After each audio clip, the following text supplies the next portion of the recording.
The lanterns are glowing in the mist tonight. The air is cool and calm, and somewhere beyond the hills, a faint wind stirs the treetops.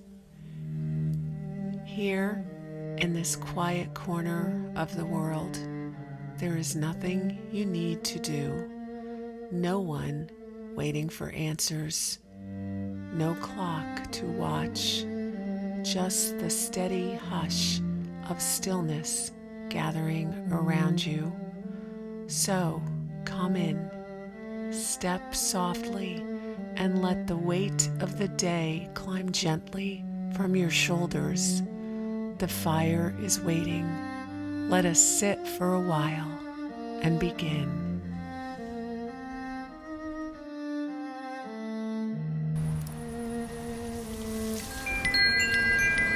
The Light Beneath the Waves, a Bellewood sleep story.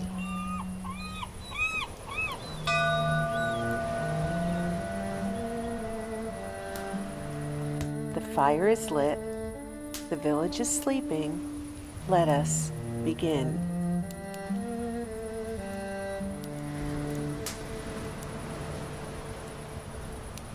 There is a sound the sea makes near Bellewood that few talk about openly. It's not the gulls, or the hush of waves, or even the rhythmic creak of boats tugging at rope. It is something older, lower, a bell beneath the surface. Fishermen claim they've heard it just before the fog rolls in thick. Teenagers dare each other to row to the cove and listen, but those who have lived longest in Bellewood know better. They say the bell only rings when the sea takes someone. Alden Shaw has kept the lighthouse above that cove for 31 years, and he doesn't believe in bells beneath the waves. Every evening, Alden lights the lamp by hand. He moves with the precision of a man who long ago gave his heart to routine. He oils the gears, trims the wick, cleans the glass. When the flame catches, he steps back and nods once, silent, reverent. Then he sits at the little desk tucked in the corner of the watchroom and writes the weather in the logbook. Cloud ceiling, wind speed, visibility. Notes on fishing boats seem off the western point. Nothing personal, nothing unnecessary, except for the fog journal.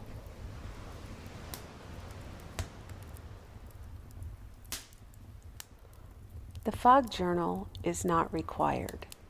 It is a worn leather notebook he keeps hidden behind the cupboard of lantern oil. Every night it fogs.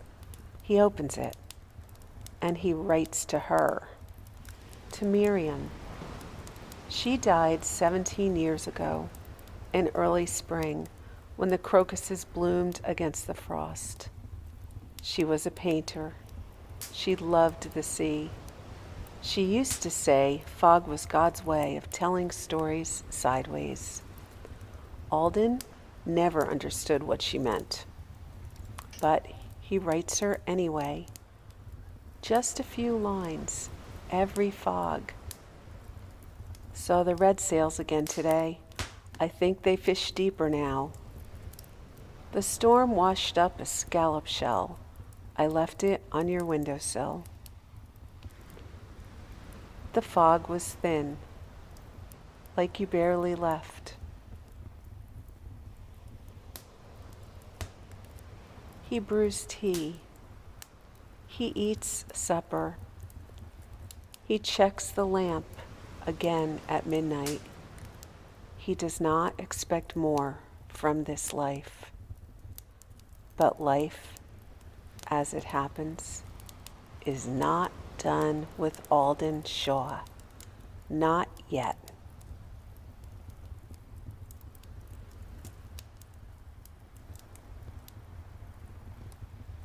On a Thursday, in late October, the fog rolled in before sunset. Alden noticed it from the vegetable plot where he was pulling the last of the leeks. The air thickened, the wind dropped, the horizon vanished. He stood, hands dirty, knees stiff, and looked toward the sea. There was a pressure to the fog tonight, like something sitting just behind the veil.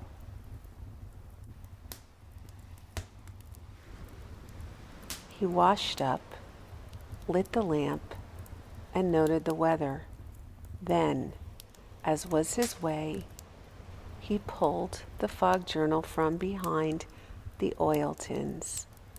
But this time, when he opened it, there was already something written there. Not in his hand, not in ink he owned, just a single line in the corner of the page. I hear it too. He stared. He blinked. He flipped the page forward, back, checked the spine, the edge, the desk beneath. No signs of smudges, no signs of anyone. Just the lamp burning steady and the sea speaking low outside. He closed the journal, and for the first time in 17 years, he did not write. He just watched and listened.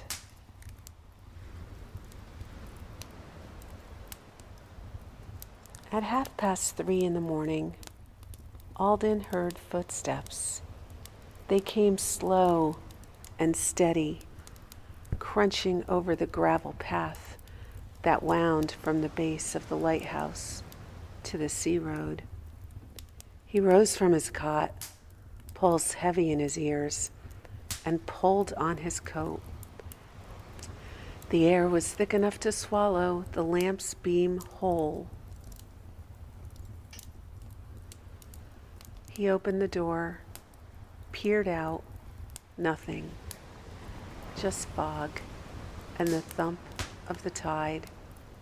But then, a shape, a woman standing by the gate. She was cloaked in something long and pale, almost the same color as the fog itself.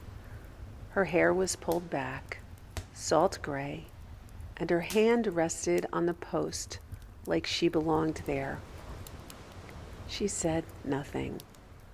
Alden's voice was rough from disuse. "Can I help you?" She tilted her head, not startled, not afraid, just curious. "You're the one who writes," she said. Alden blinked. "Pardon?" "The journal," she said softly. "You write to the woman in the fog."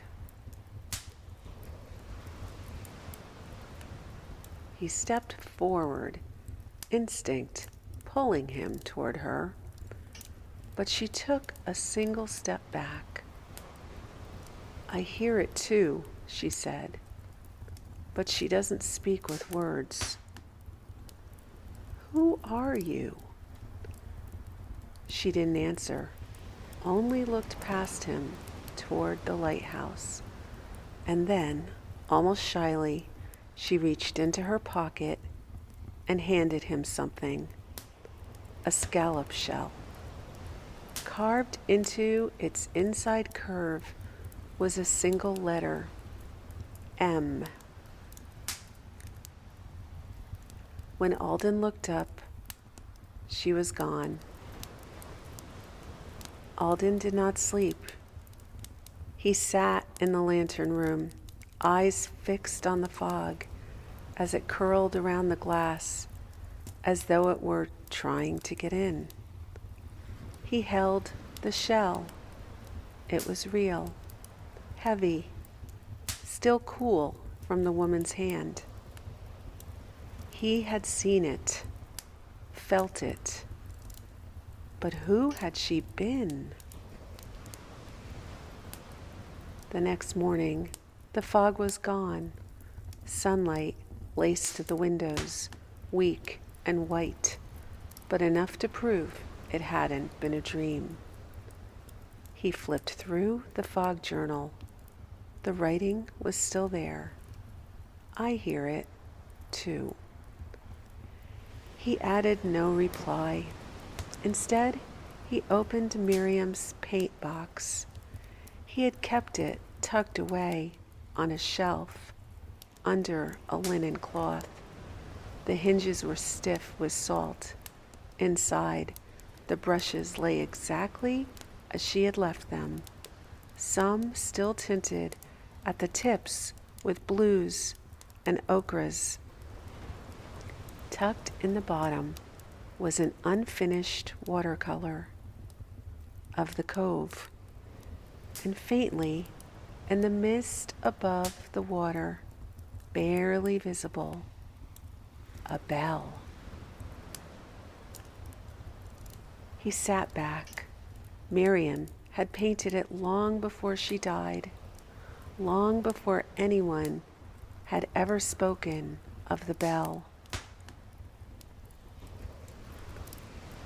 2 days later, the storms came.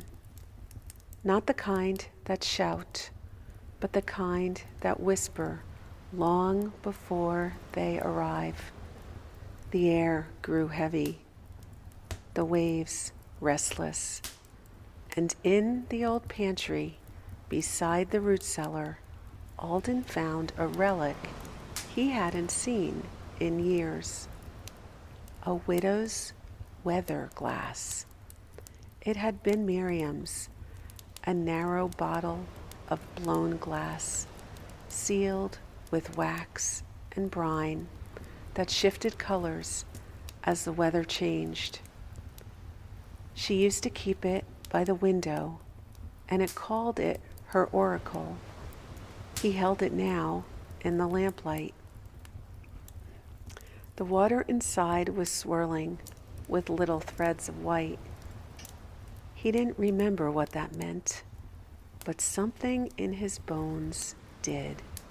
Something in the house felt alert.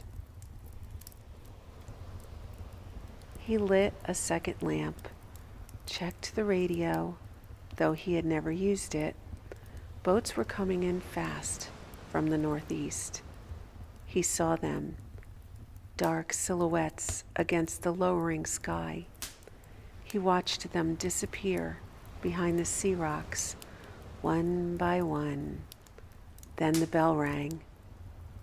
Not the one above the water, the one beneath, low, muffled, a tone that didn't carry through air, but through ribs. And then he knew someone was about to be taken or returned.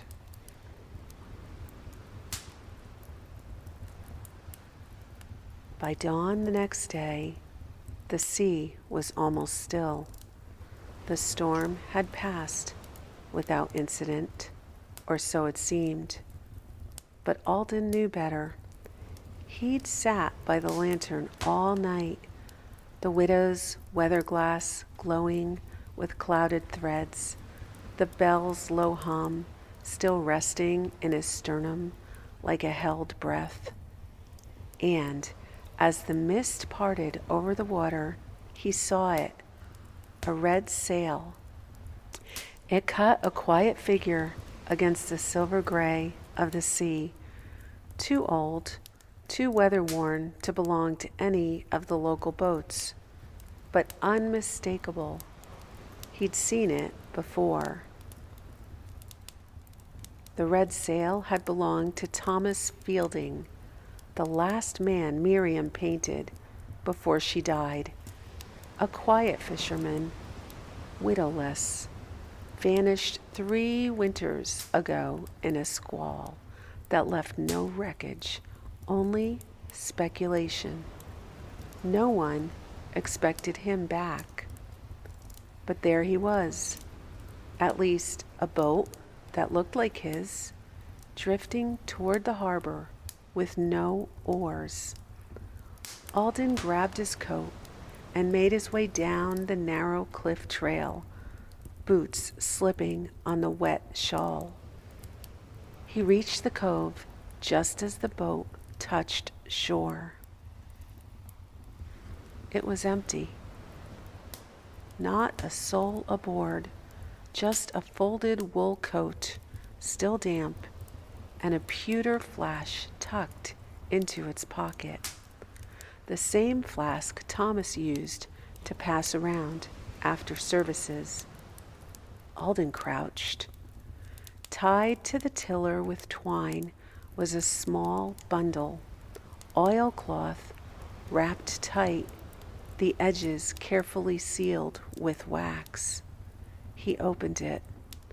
Inside, 1 paintbrush, 3 pressed sea pansies, and a scrap of linen that smelled faintly of Miriam's rose soap.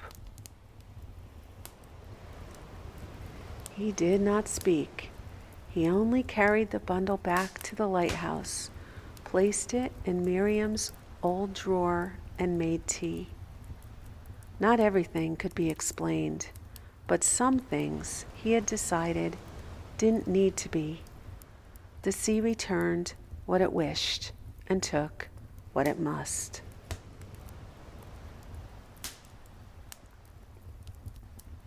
Two days passed with no more strange boats. Alden kept the lamp trimmed and wrote his usual notations in the weather log: barometric pressure, humidity, wind direction. He didn't open the fog journal, not until the mist returned. He sat down, reached behind the oil tins, and pulled it out. But this time, there was more. Under the line that appeared before, "I hear it too," were 5 new words. "It's not coming from below." He stared at the page. The handwriting was the same, elegant, deliberate, ink slightly faded, as if aged by salt air. It unnerved him, not because it was unexplainable, but because it felt kind, considered. Alden dipped his pen. "Then where is it coming from?" he wrote. He waited. Of course nothing happened. Still, he left the journal open on the desk. That night, a windstorm came up from the southeast. He climbed to the lantern room, expecting it to be rattling, shaking, but the wind was low, not fierce, just constant, like it was pushing something across the sea. And then he heard it. The bell. But not below. Behind him. He turned. There was nothing in the room but the light and its long spinning shadow. But when he stepped back into the keeper's quarters, the fog journal had changed. A sketch. Charcoal lines, delicately drawn, of the lighthouse, his lighthouse, but in ruin, ivy covered, stone fractured, and beneath it one word: soon. The next morning, Alden stood in the equipment shed staring at an old length of bell rope. It had once connected the tower's warning bell to a lever below, allowing it to ring manually during storms. It hadn't been used in years, but last night the sound was too crisp, too close, too deliberate. He checked the lever, dusty, untouched. Still, he climbed the tower. Inside the lantern room, nothing was out of place until he looked at the bell rope.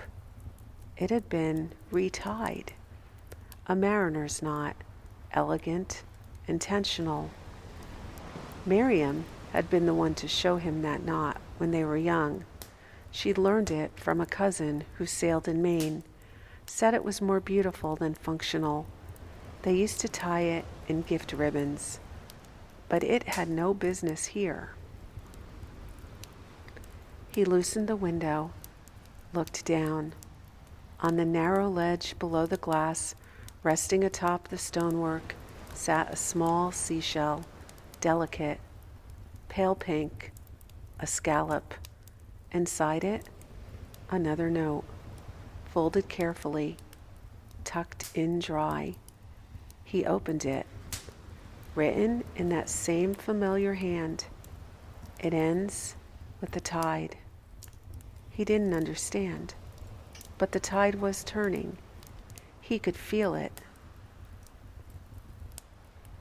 That evening, Alden did something he hadn't done since Miriam died. He lit the memory lantern.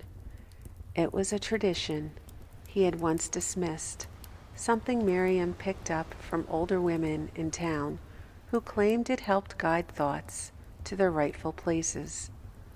The lantern wasn't for light, it was for memory. Inside it was a single beeswax taper, one that had been dipped in the same batch they used for their wedding candles. He placed it on the table near the fog journal. Then, with a deliberate calm, he opened the book again.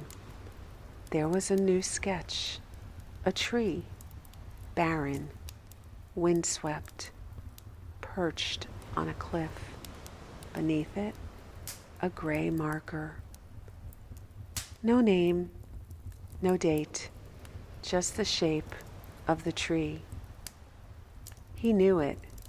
It stood near the path where the children used to sled in winter, just above the cove. He had not walked that path in years, but the tree, he remembered carving something into it with Miriam the year they were engaged. 2 letters, an A and an M.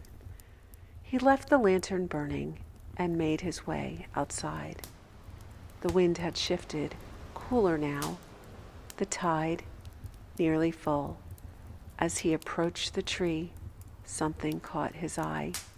A small bundle, wrapped in netting, hung carefully on one of the branches. Inside it, a pocket compass, a pressed whelk shell, and another folded note. Not lost, just returned differently. Alden sat at the base of the tree. He didn't weep. He only listened to the wind, to the sea, to the sound of a memory finally anchoring itself. He would not go back to the lighthouse that night. He would stay by the tree until the sun came. Let the flame in the lantern carry the rest. The sun rose slowly, casting rose gold over the sea. Alden remained at the base of the tree, the compass warm in his palm. He had dreamed, but it wasn't one of those wild, incoherent dreams the sea sometimes offered. It was precise. In the dream, Miriam stood beside him, older than he remembered her, but whole. Her hand rested on the fog journal, and she whispered something he couldn't quite hear. When he woke, the whelk shell was gone. He didn't panic. He simply nodded to himself and stood. The path home felt different, each footfall deliberate, as though walking not away from the past, but toward something. When he reached the lighthouse door, a package waited on the step. Wrapped in wax linen, the parcel held a book, one he hadn't seen in decades. Miriam's private sketchbook. He'd believed it buried with her, at her request. But here it was. He opened it with care. The pages were different than he remembered. Not just drawings, but messages, symbols, a language not entirely of words. One page stood out. A circle of water with a tiny light at the center. A single line below it. When the bell is silent, the door will open. That evening, Alden did something unusual. He left the lighthouse, took nothing but his coat, the journal, and Miriam's book. He walked down the bluff road, past the village, past the crabapple grove, past the turn where the sea road began. He was headed to a place no one spoke of anymore, the old light, not the standing tower, the one before it, ruined, half swallowed by moss and sand, but once it had shone. The door was gone, but the arch remained, and in the center of that space, something pulsed faintly, a shimmer, a sound, the bell, but not ringing, breathing, a light, low and humming, like a voice preparing to speak. Alden opened the journal. The pages turned on their own, stopped on a single sketch, a key. He knelt, traced the drawing with his finger. The stone below shifted. A narrow compartment opened. Inside, a real key, iron, cold, and under it, a folded map marked with a single phrase. The light beneath the waves is not gone, only waiting. Alden took the key, and for the first time in years, he smiled. Not because he understood, but because he no longer needed to. Alden had not expected it to. He had thought, perhaps, even hoped, it would be one more riddle and a long line of unanswered ones. But it slid into the lock beneath the ruined arch of the old lighthouse floor as though it had been waiting all this time. And when he turned it, something inside the stone stirred. A panel dropped open, revealing a stairwell descending into the ground. It smelled of brine and old metal and something else. Jasmine. Miriam's scent. He followed the winding stairs, lantern in hand. The walls were lined in old copper, muddled green. Carvings etched in a hand, not quite human, marked the turns. Symbols, circles, stars that blinked back when the light passed over them. At the bottom was a chamber, round, sealed, silent. At its center stood a basin filled with water, still as glass. Above it, suspended from the ceiling by chains of woven kelp and iron, hung a lantern unlike any he had seen. He stepped forward. The journal in his coat began to warm. Its pages fluttered. He went still. One page glowed. A drawing of the same basin, and words written in Miriam's hand. Light only returns where salt meets flame. He knelt beside the basin, reached into his coat pocket, found the smallest thing he had carried without reason, a pinch of sea salt, wrapped in a corner of Miriam's old handkerchief. He scattered it across the water. Then he lit the taper from the memory lantern and touched it to the basin's edge. The water glowed. In it, a face appeared. Miriam's, but younger. Not the woman he buried. The girl he first met at the market, sketching gulls in the margins of a book. She looked at him, smiled, did not speak, but the bell above the chamber let out a soft toll. And the chamber lit, not with sunlight, but with memory.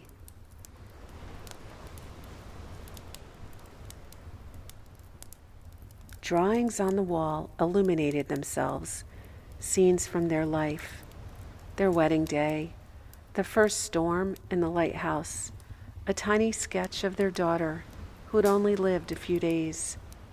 Miriam's hand was in everything. The basin went still. The light above faded, and Alden whispered, "I remember." It was not sorrow, it was release. He climbed the stairs with the weight of silence on his shoulders, not heavy, but holy. When he reached the archway again, the wind had changed. It was warm, carrying jasmine and something else, the promise of sleep. Back in the lighthouse, Alden unrolled the parchment map he'd found beneath the bell. It wasn't a normal map. There were no towns, no topography, only a series of spirals drawn like currents swirling into one another. In the bottom corner, a signature. Not Miriam's name, but her childhood mark, a crescent moon stitched through with a needle. She had made this. At the center of the spirals, a single word was written. Here. Not home, not Bellewood, just here. The journal warmed again. Its pages turned to one freshly inked without Alden's hand. A storm is not always the end. He didn't know what that meant yet, but the wind was rising, and with it, a feeling. The next day, the villagers noticed a change in Alden. He walked through town with purpose again, not hurried, but sure. He spoke with the candlemaker about oil. He bought a new ink from the apothecary, and from the old carpenter he requested a lantern case sturdy enough to carry into fog. He was preparing, but for what? That night, he returned to the old chamber. This time, he didn't descend. He stood beneath the ruined arch, journal in hand, and whispered, "I'll find the others." Because that's what the map had shown. Not one light beneath the waves, but many, waiting, like memory, or sleep, or forgiveness. And as Alden stood in the hush of the night, the lantern in his chest no longer felt like something lost. It felt like something lit. The village of Bellewood had once been part of a larger network, so Alden had been told. Long ago, mariners lit lamps up and down the coast, each according to a secret rhythm, a code in light, a way of saying, "We are still here." It was called the Lamplighter's Code. Miriam had believed in it. She believed the rhythm told stories, that if you knew how to read them, you'd never truly be lost at sea. Alden never took it seriously, until now.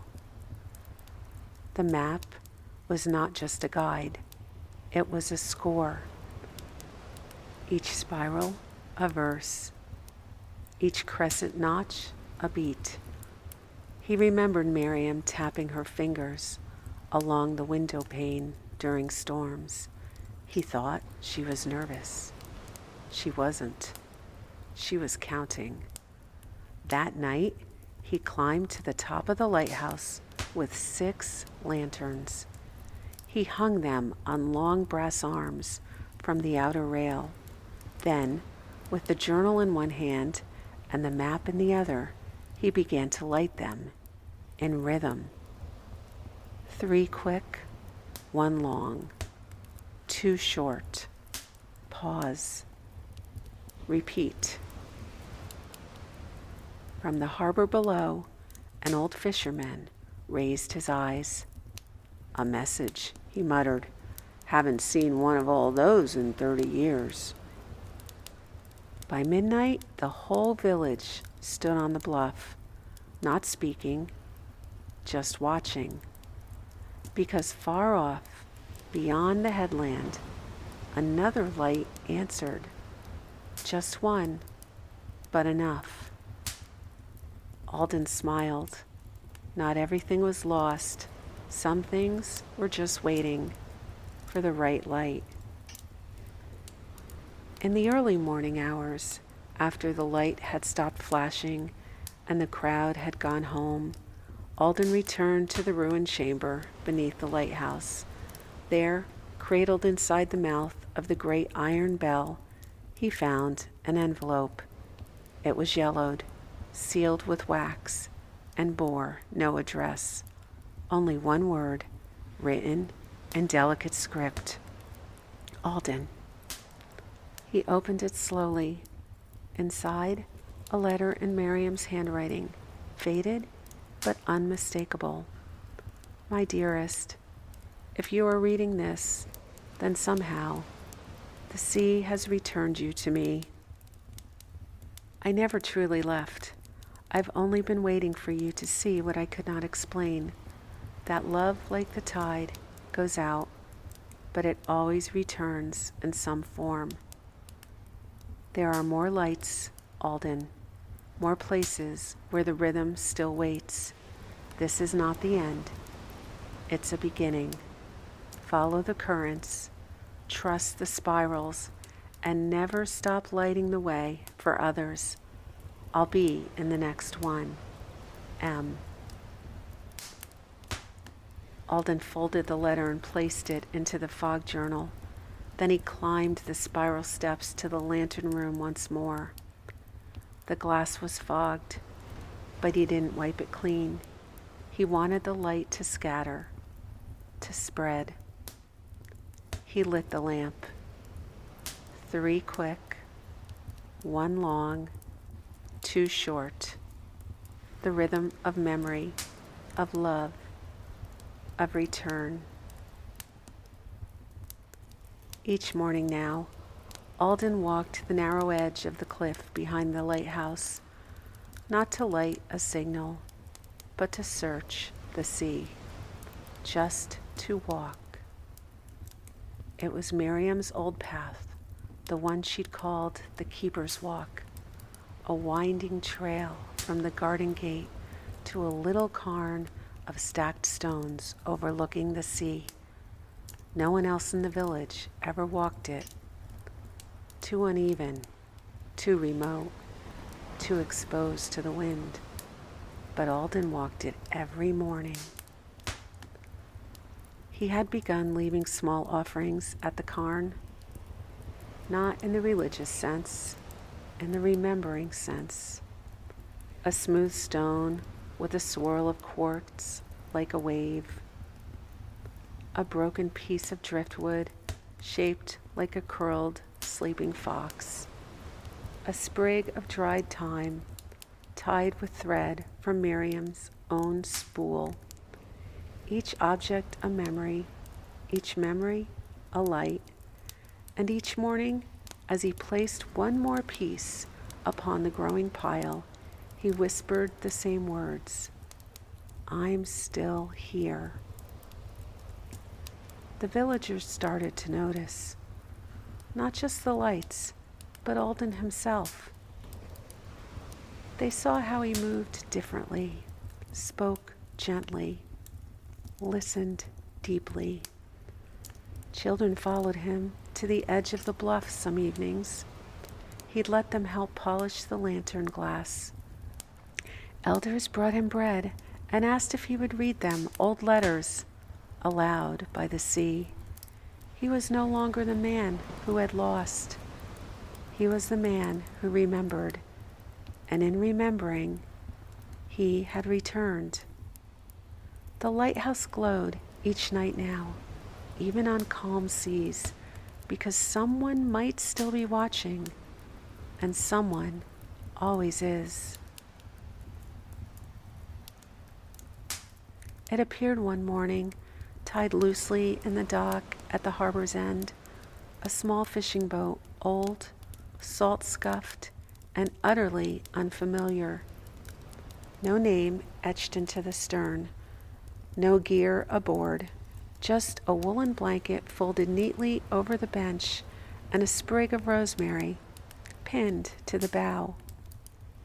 No one in the village claimed it. No fishermen recognized it. No tides were expected to bring anything in that week. And yet, there it was. Alden came down the bluff trail and stood beside it for a long time. He placed one hand on the edge of the boat. It was warm, sunlit, but somehow more than that, like the warmth that had been waiting for someone to receive it. Inside, there was a folded piece of paper under the blanket. "You found me once. Now it is my turn." There was no signature, but Alden knew the handwriting. He didn't untie the boat. He simply sat in it for a while, looking toward the horizon, as if waiting for something only the sea could answer.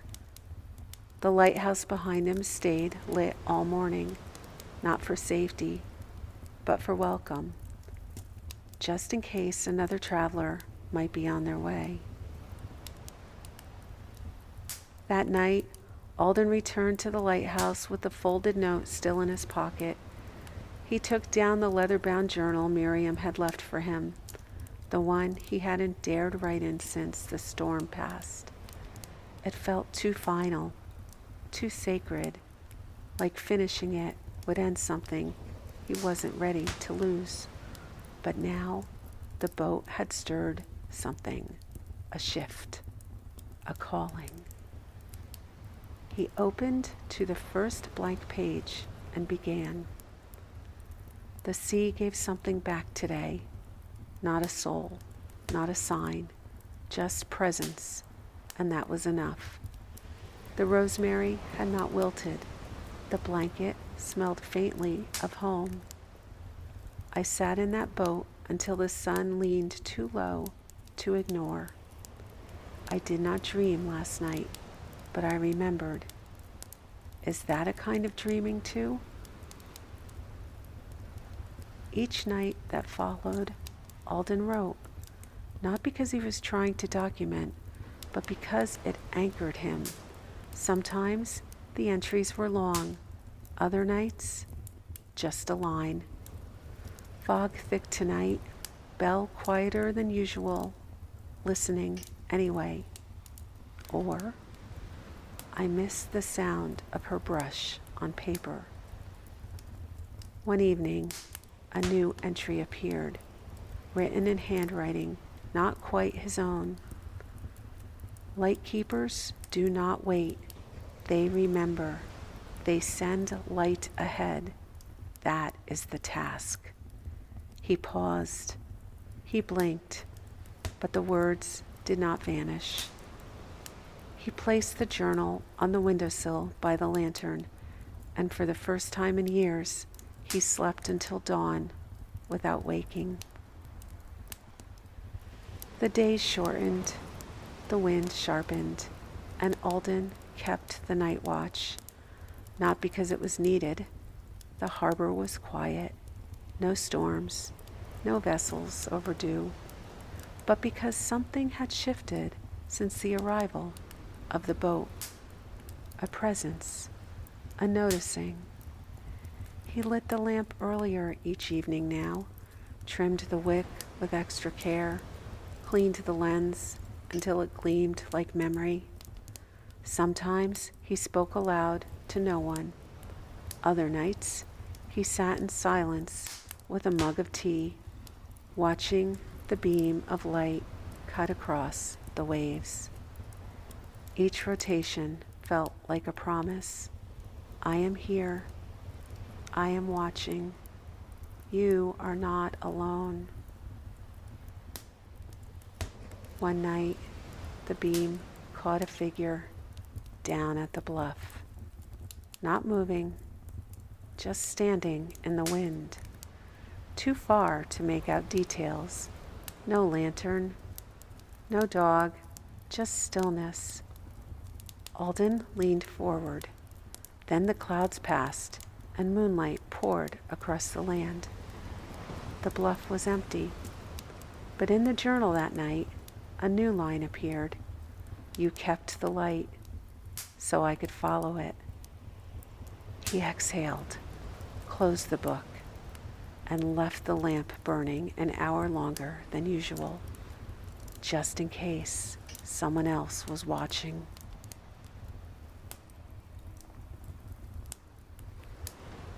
The next day brought wind from the east, and something else with it, a sealed glass bottle caught in the seaweed just below the stair that led to the dock. Alden found it at sunrise.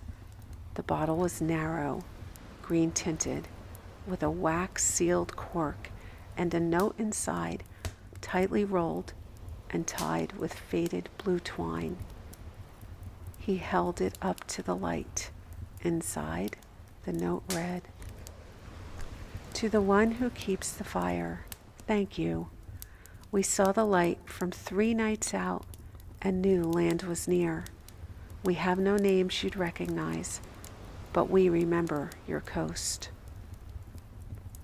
There was no signature, no date, just those words. Alden placed it beside the journal, heart thudding, not with fear, but recognition. His light had reached someone. His keeping mattered. That night, he kept the lamp burning past midnight, and in the early hours, another note appeared. Not in a bottle this time, but tucked into the iron latch of the boathouse. This one was handwritten in careful script. I walked the road you cleared, though it was grown with moss. I followed the light you kept, though I doubted my own compass. And now I've found the cliff again. Thank you for never letting it fall dark. Alden didn't speak aloud this time. He just pressed the note to his heart. And for the first time since the storm that took Miriam, he laughed, softly, briefly, but real. The tide had returned letters, and Alden had become more than a keeper. He was a witness. He was a quiet light in a world that needed one. He took a clean page in the journal and wrote, Entry 47, the light is reaching.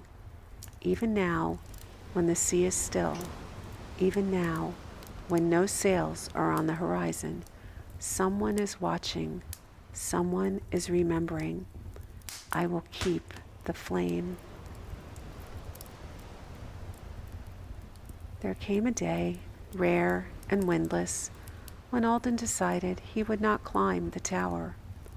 Not because he was weary, but because the lamp did not need tending, not today. Instead, he packed a tin lunch, wrapped it in wax cloth, and walked down the path that led to the marsh garden Miriam once kept. There, among the cattails and the mint, he sat cross-legged on the low stone wall and pulled out his tea flask. He poured 2 cups and placed one beside him. "To you," he said quietly, "and to today." The day passed in slowness. Clouds hung like old lace across the sky. A heron passed overhead. A boy from the village waved to him from a skiff, and Alden waved back. He let the light go untended, not out of neglect, but because the world, just for a moment, felt lit on its own. That evening, he walked back to the tower. The steps creaked beneath his boots, and as he opened the door, he paused. There on the inside, scrawled in faint chalk, "It was beautiful today." He smiled. He had no idea who wrote it, but he felt sure it was true. And some part of him hoped, foolishly, wonderfully, that maybe it had been Miriam, just once, returning the favor. He left the chalk undisturbed and lit the lamp as dusk settled in, not because the world had gone dark again, but because it was his joy to keep it lit.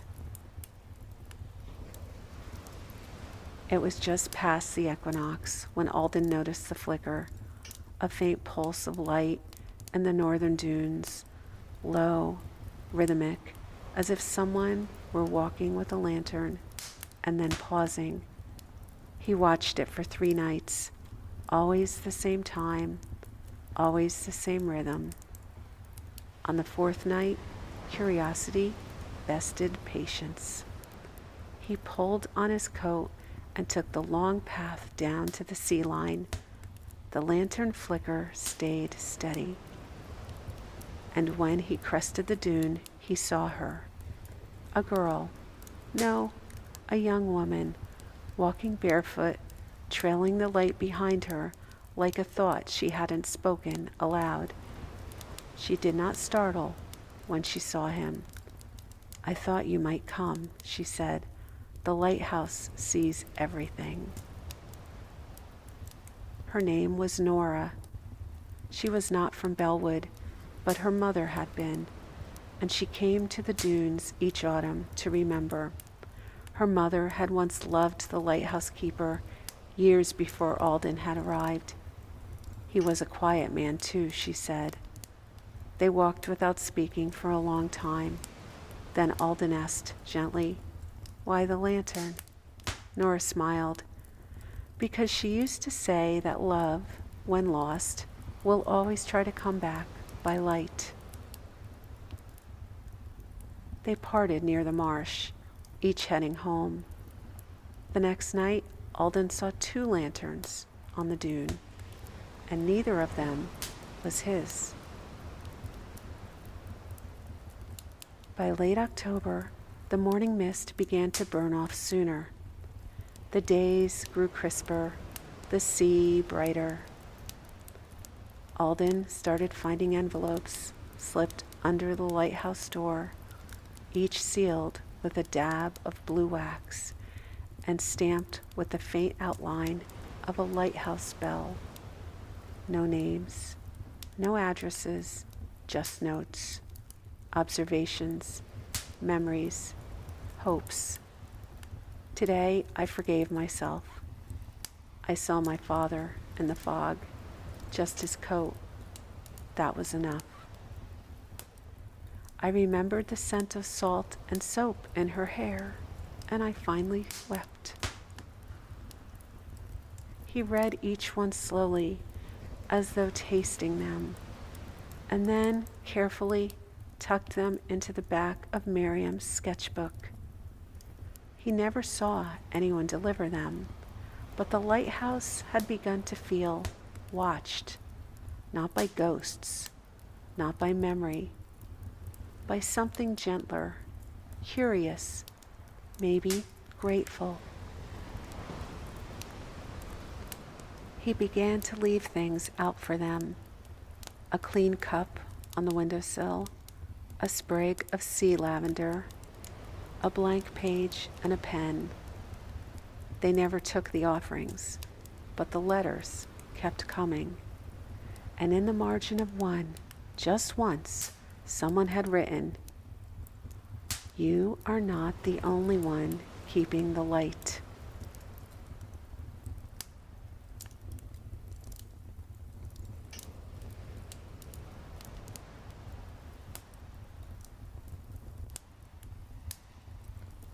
One evening, Alden spotted something unusual. Out past the sandbar, just where the lighthouse beam faded into night, a glimmer danced on the water. It wasn't a lantern. It wasn't a boat. It was too low, too still. He stepped onto the lookout deck, adjusted the scope, and saw it. A single star reflected perfectly on the surface. But the sky above, it was empty. No star hung there. No light shone from above. Just the sea and that glowing speck, still and silent.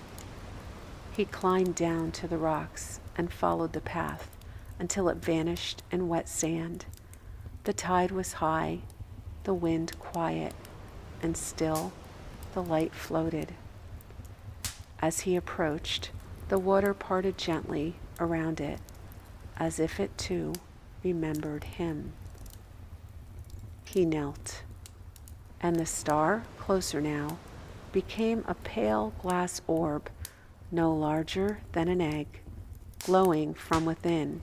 Inside it, a pressed violet, just one. He cupped it in his hands, warm, real, not magic exactly, just remembered beauty, returned. He carried it back to the lighthouse and placed it on the windowsill. And that night, the beacon didn't need to shine quite as brightly, because something else, something small and sure, was already doing the work.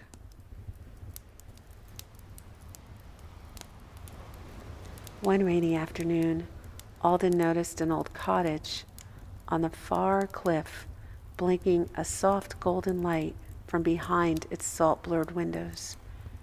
It hadn't been lit for years. The widow Mallory had passed away some time back, and the cottage had sat empty. Locals said the shutters warped with grief, and the hearth never drew properly again. But there it was, light moving, then still. Alden braved the walk down, lantern in hand. The trail was slick, stones moss-covered, the mist pressing as thick as wool. The door was unlocked. Inside, dry. The air carried lavender and cedar, and seated in the widow's old chair, turned toward the window, was a figure. But it wasn't a ghost. It was Mei Lin, a school teacher who lived in Bellewood 2 winters ago and left without much word. Her coat was wet, her hands wrapped around a mug of tea. A second one sat on the table. "I wasn't expecting anyone," she said softly. Alden didn't ask how she'd come back. He just sat. They drank tea in silence, listening to the stove hum, to the way the sea stretched its long hush beneath them. "I saw the light," he finally said. She nodded. "I wasn't sure it would reach you." Outside, the rain slowed. A red fox crossed the path below. The two of them stayed until the light faded naturally with the sun.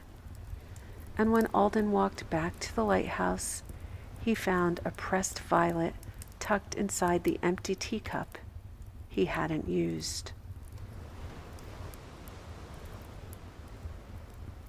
One morning, long after the fog had burned off the cliffs, Alden found a child's drawing folded into the base of the lighthouse's weather journal. It showed a crooked lighthouse drawn in charcoal with golden beams scribbled from its top. A small figure stood on the cliff's edge, arms lifted as if waving, or maybe reaching. No signature, just the drawing. He pinned it to the side of the window with sea glass tack and lit the lantern early that evening. Down below, a woman with her coat wrapped tightly and a boy holding her hand watched from the docks. They didn't wave, but they waited until the beam turned their way, and then they walked home. The next day, another drawing. This one showed a boat and a blue sail and a bird perched on its bow. It went on like that for weeks. Small drawings tucked into odd places beneath the kettle, folded into his coat pocket, slipped under the weather log. They were always made in crayon or charcoal, always simple, always hopeful. One day he saw the boy again, briefly. The woman was older, with a quiet sadness in her eyes, but the boy smiled and pointed at the tower. There he is. Alden waved this time. The light had become a language, not a warning, not even a welcome, just a reminder. Someone is out there, and someone is home. That evening, as the beam turned slowly over Bellewood's rooftops, Alden sat at his desk and began a new entry. To the one drawing lighthouses in the dark, I see you. I'll keep the lantern lit. The morning came when Alden knew it was time to write the last entry.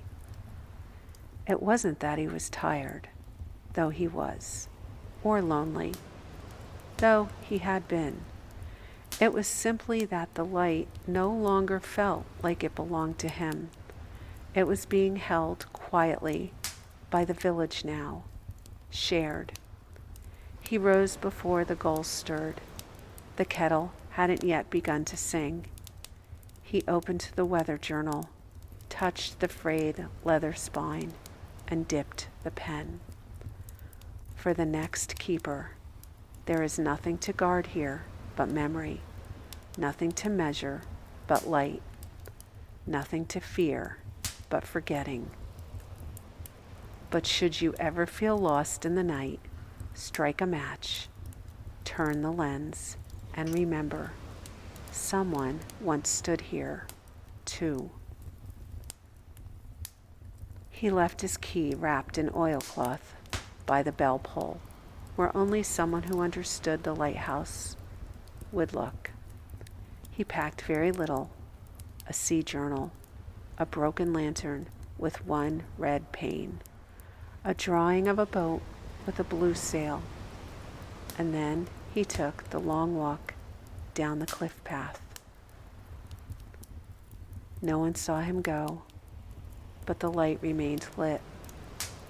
That night, the beam swept Bellewood with perfect rhythm, as always. And if you were watching from the far shore or walking near the dunes, you might have seen it pause just once, a hiccup of light, like a farewell blink. Or maybe not. Maybe it was just your imagination. Sleep well, and remember, Bellewood is always here, waiting.